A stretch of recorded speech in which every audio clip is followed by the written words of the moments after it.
Shalom Ouvracha, mes chers amis. Aujourd'hui, une réincarnation très intéressante.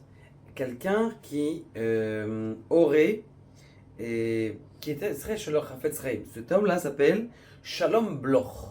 Shalom Bloch, eh bien, il était une fois à Vilna et il était chez un juif qui était riche. Maintenant, il y avait chez lui quelqu'un qui tapait, qui était pauvre, et tous les jours, il venait taper à la porte. Tous les jours, il venait taper à la porte. Il ne comprenait pas pourquoi il venait taper à la porte, spécialement chez lui.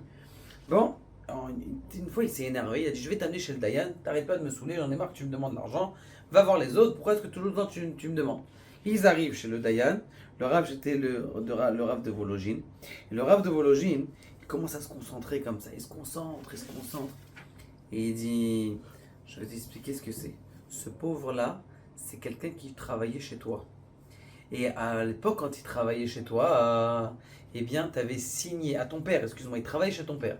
Et ton père, il avait signé pour voler un non-juif. Maintenant, comme il a signé pour voler un non-juif, lui, il avait signé ça.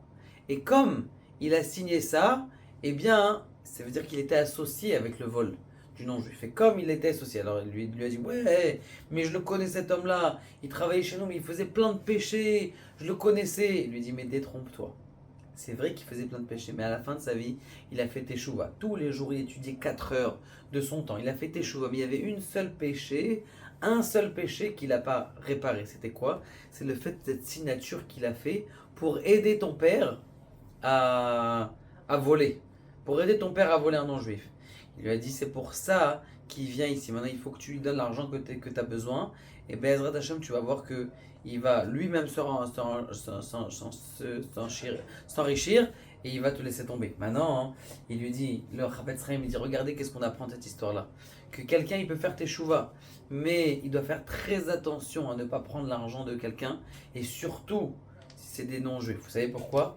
Parce que si un juif, quelqu'un qui a volé l'argent d'un juif, peut-être le juif à Kippour, il dit, bon allez, kapara, je lui ai donné. Par contre, même si un non-juif, il dit, kapara, ou animevater, ou je, il n'y a pas de mechila.